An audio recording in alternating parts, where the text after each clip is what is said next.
नमस्कार दोस्तों, स्वागत है आपका हमारे चैनल पर। रेखा, सीमा का विवाह पास आ गया है। पहले सोच रही थी सब काम समय पर निपट जाएंगे, पर ऐसा नहीं हो पा रहा। थोड़ी जल्दी आ सको तो अच्छा है। बहुत काम है, समझ नहीं पा रही हूँ कि कहाँ से काम शुरू करूँ। कुछ शॉपिंग कर ली है और कुछ बाकी है।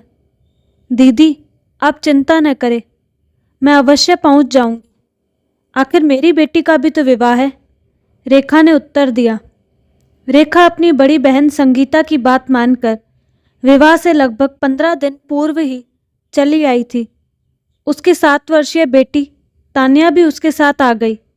अर्जुन आदित्य की पढ़ाई के कारण बाद में आने वाले थे। रेखा को आया देखकर संगीता ने चैन की सांस ली। चाय का प्याला उसके हाथ में देते हुए बोली, पहले चाय पी ले, बाकी बातें बाद में करेंगे। रेखा ने चाय का प्याला उठाया।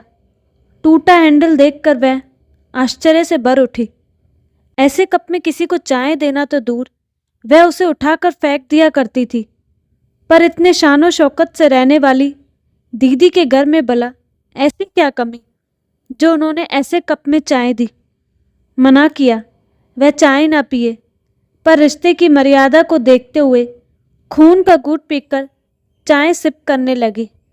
पर उसकी पुत्री तान्या से नहीं रहा गया। उसने कहा, मौसी, इस कप का हैंडल टूटा हुआ है। क्या? मैंने ध्यान ही नहीं दिया। सारे कप गंदे पड़े हैं। मीना भी पता नहीं कहाँ चली गई। चाय की पत्ती लाने भेजा था, 1 घंटे से ज़्यादा हो गया है, अभी तक नहीं आई। नौकरानियों से कप ही नहीं बचते। अभी कुछ दिन पहले ही तो खरीद कर लाई थी। दूसरा निकालूंगी तो उससे का भी यही हाल होगा।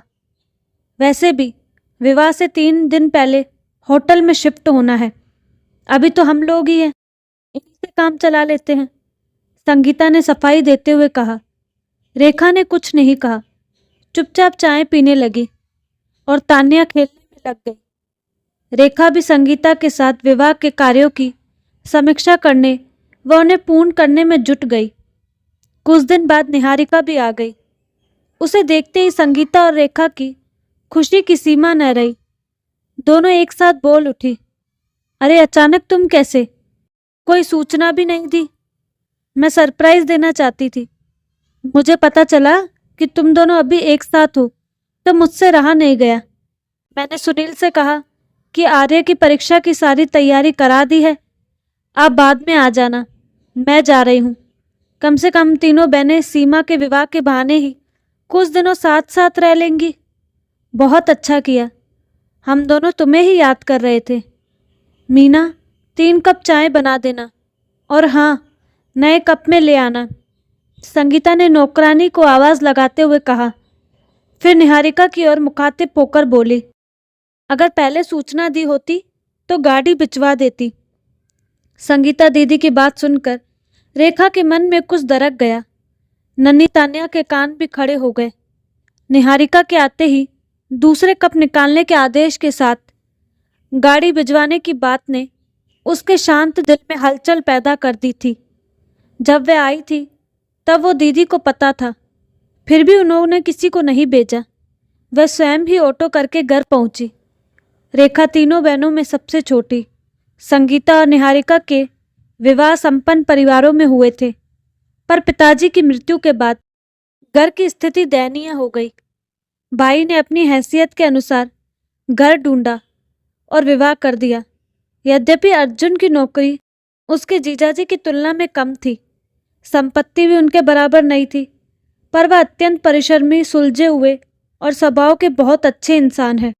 उन्होंने उसे कभी किसी कमी का एहसास नहीं होने दिया और उसने भी अपने छोटे से घर को इतने सुरुचिपूर्ण ढंग से सजा रखा है कि अर्जुन के सहकर्मी उससे ईर्ष्या करते हैं। स्वयं काम करने के कारण उसके घर में कहीं भी गंदगी का नामो निशान नहीं रहता और ना ही टूटे फूटे बर्तनों का जमावड़ा।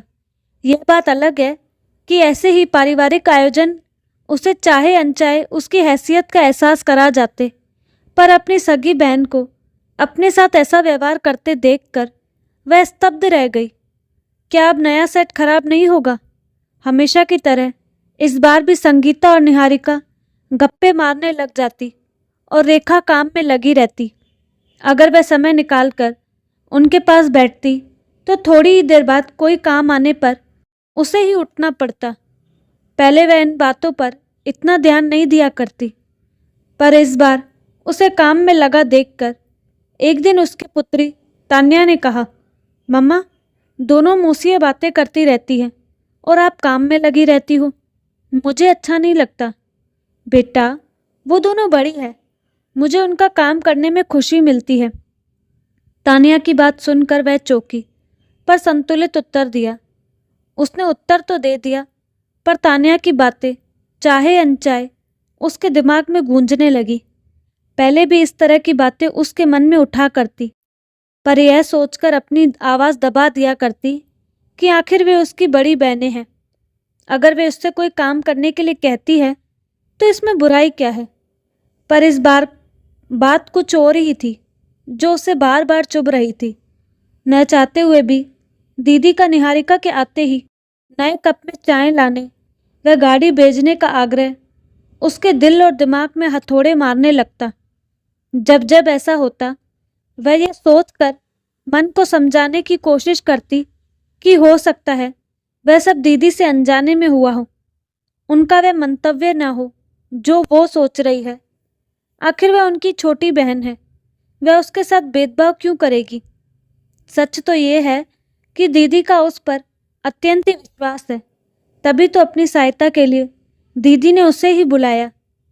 उनका इसके बिना कोई काम नहीं हो पाता, चाहे वह दुल्हन की ड्रेस की पैकिंग हो या बक्से को अरेंज करना हो, चाहे मिठाई के डब्बे रखने की व्यवस्था करनी हो, और तो और विवाह के समय काम आने वाली सारी सामग्री की जिम्मेदारी भी उसी पर थी। सीमा भी अक्सर उसी से आकर सलाह लेते हुए पूछती, मौसी, इस ड्रेस के साथ कौन सी ज्वेलरी पहनूं, या ये चूड़ियाँ, पर्स और सैंडल मैच कर रही है या नहीं। विवाह की लगभग आधी से अधिक शॉपिंग तो सीमा ने उसके साथ ही जाकर की थी। वह कहती, मौसी, आपका ड्रेस सेंस बहुत अच्छा है, वरना मम्मा और निहारिका मौसी को तो भारी भरकम कपड़े या हैवी ज्वेलरी ही पसंद आती है। अब भला मैं उनको पहनकर ऑफिस तो जा नहीं सकती, फिर लेने से क्या फ़ायदा। कहते हैं मन अच्छा हो तो छोटी से छोटी बात भी बुरी लगने लग जाती है। शायद यही कारण था कि आजकल वह हर बात का अलग ही अर्थ निकाल रही थी। यह सच है कि सीमा का निश्चल व्यवहार उसके दिल पर लगे घाव पर मरहम का काम कर रहा था, पर दीदी की टोका टाकी असहनीय होती जा रही थी। उसे लग रहा था कि काम निकालना भी एक कला है, बस थोड़ी सी प्रशंसा कर दो और उसके जैसे बेवकूफ़ बेदाम के गुलाम बन जाते हैं। मन कह रहा था, फालतू ही जल्दी आ गई, काम तो सारे होते ही हैं, कम से कम ये मानसिक यातना तो ना झेलनी पड़ती। रेखा, जरा इधर आना, संगीता ने आवाज़ लगाई। देख ये सेट निहारिका लाई है सीमा को देने के लिए। रेखा के आते ही संगीता ने निहारिका का लाया सेट उसे दिखाते हुए कहा, बहुत खूबसूरत है। रेखा ने उसे हाथ में लेकर देखते हुए निश्चल मन से कहा, पूरे 2.5 लाख रुपए का है। निहारिका ने दर्प में सबको दिखाते हुए कहा, मौसी, आप मेरे लिए क्या लाई हो। वहीं खड़ी सीमा ने रेखा की तरफ देखकर बच्चों सी मनुहार की। निहारिका का यह वाक्य सुनकर रेखा का मन बुझ गया। अपना लाया गिफ्ट उसे बहुमूल्य सेट की तुलना में नरगढ़िया लगने लगा, पर सीमा के आग्रह को वह कैसे ठुकराती। उसने सकुचाते हुए सूटकेस से अपना लाया उपहार निकालकर उसे दिखाया। उसका उपहार देखकर सीमा खुशी से बोली, वाह मौसी, आपका जवाब नहीं, ये पेंडेंट तो बहुत ही खूबसूरत है, साथ ही वाइट गोल्ड की चेन।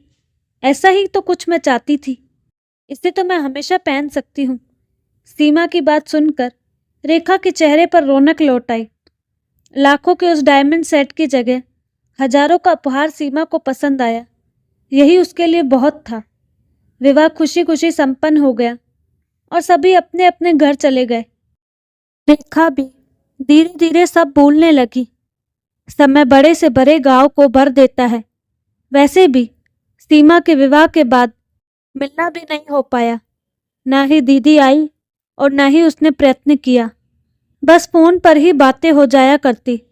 समय के साथ आर्य को आईआईटी कानपुर में दाखिला मिल गया और तान्या +2 में आ गई। इसके साथ ही वह मेडिकल की तैयारी कर रही थी।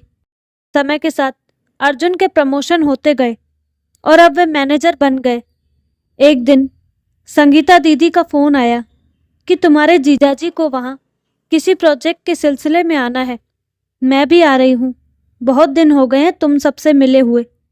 दीदी पहली बार उसके घर आ रही है तो पिछली सारी बातें भूलकर उत्सुकता से रेखा उनके आने का इंतजार करने के साथ तैयारियां भी करने लगी। सोने के कमरे को उनके अनुसार सेट कर लिया और दीदी की पसंद की खस्ती कचौड़ियाँ बना ली और रसगुल्ले मंगा लिए। खाने में जीजाजी की पसंद का मलाई कोफ्ता व पनीर भुर्जी भी बना ली थी। उसने दीदी जीजाजी की खातिरदारी का पूरा इंतज़ाम कर रखा था, पर न जाने क्यों तान्या को उसका इतना उत्साह पसंद नहीं आ रहा। जीजाजी दीदी को ड्रॉप कर यह कहते हुए चले गए, मुझे देर हो रही है रेखा, मैं निकलता हूँ। आते आते शाम हो जाएगी। तब तक तुम अपनी बहन से खूब बातें कर लो। बहुत तरस रही थी तुमसे मिलने के लिए। शाम को आकर तुम सबसे मिलता हूँ। दीदी ने उसका घर देखकर कहा, छोटे घर को भी तूने बहुत ही करीने से सजा रखा है। विशेषता उन्हें तान्या का कमरा बहुत पसंद आया। तब तक तान्या ने नाश्ता लगा दिया। नाश्ते के बाद तान्या चाय ले आई। चाय का कप मौसी को पकड़ाया। संगीता उस कप को देखकर चौंकी। रेखा कुछ कहने के लिए मुंह खोलती, उससे पहले ही तान्या ने कहा, मौसी, इस कप को देखकर आपको आश्चर्य तो हो रहा होगा, पर सीमा दीदी की शादी में आपने मम्मा को ऐसे ही कप में चाय दी थी। हफ्ते भर तक तो ऐसे ही कपों में चाय पीती रही, जबकि निहारिका मौसी के आते ही आपने नया टी सेट निकलवा दिया। मौसी, तब से मेरे मन में यह बात रह रहकर टीस देती रहती। वैसे तो टूटे कम हम फेंक दिया करते थे, पर यह कप मैंने बहुत सहेज कर रखा था, उस याद को जीवित रखने के लिए कि कैसे कुछ अमीर लोग अपनी करनी से लोगों को उनकी हैसियत बता देते हैं, चाहे वे उनके अपने की क्यों ना हो। आज उस अपमान के साथ अपनी बात कहने का अवसर भी मिल गया। संगीता चुप रह गई। बाद में वह तान्या के कमरे में गई और बोली, सॉरी बेटा, आज तूने मुझे आईना ही नहीं दिखाया, सबक भी सिखा दिया। शायद मैं नासमझ थी। मैं ये सोच ही नहीं पाई कि हमारे हर क्रियाकलापों को बच्चे बहुत ध्यान से देखते हैं और हमारी हर छोटी बड़ी बात को वे अपनी बुद्धि के अनुसार अर्थ भी निकालते हैं। मुझे इस बात का एहसास ही नहीं था कि व्यक्ति चाहे छोटा हो या बड़ा, सब में आत्मसम्मान होता है। बड़े एक बार आत्मसम्मान पर लगी चोट को रिश्तों की परवाह करते हुए भूलने की कोशिश भी कर लेते हैं, किंतु बच्चे अपने या अपने घर वालों के प्रति होते अन्याय को सहन नहीं कर पाते और अपना आक्रोश किसी न किसी रूप में निकालने की कोशिश करते हैं। तान्या, तुमने अपनी व्यथा को इतने दिनों तक स्वयं तक ही सीमित रखा और आज इतने सालों बाद अवसर मिलते ही प्रकट भी कर दिया। मुझे खुशी तो इस बात की है कि तुमने अपनी बात इतने सहज और सरल ढंग से कह दी। आज तुमने मुझे एहसास करा दिया बेटा कि उस समय मैंने जो किया वह गलत था। एक बार फिर से सॉरी बेटा। कहते हुए उन्होंने तान्या को गले से लगा लिया। जहाँ संगीता अपने पिछले व्यवहार पर शर्मिंदा थी, वहीं रेखा तान्या के कटु वचनों को सुनकर उसे डांटना चाहकर भी नहीं डांट पा रही थी। संतोष था तो सिर्फ इतना कि दीदी ने अपना बड़प्पन दिखाते हुए अपनी गलती मान ली।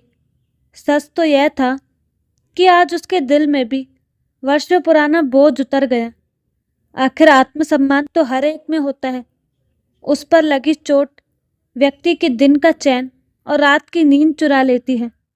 शायद उसकी बेटी के साथ भी ऐसा ही हुआ था। आज उसे भी एहसास हो गया कि आज की पीढ़ी का अन्याय का उत्तर देना जानती है, साथ ही बड़ों का सम्मान करना भी।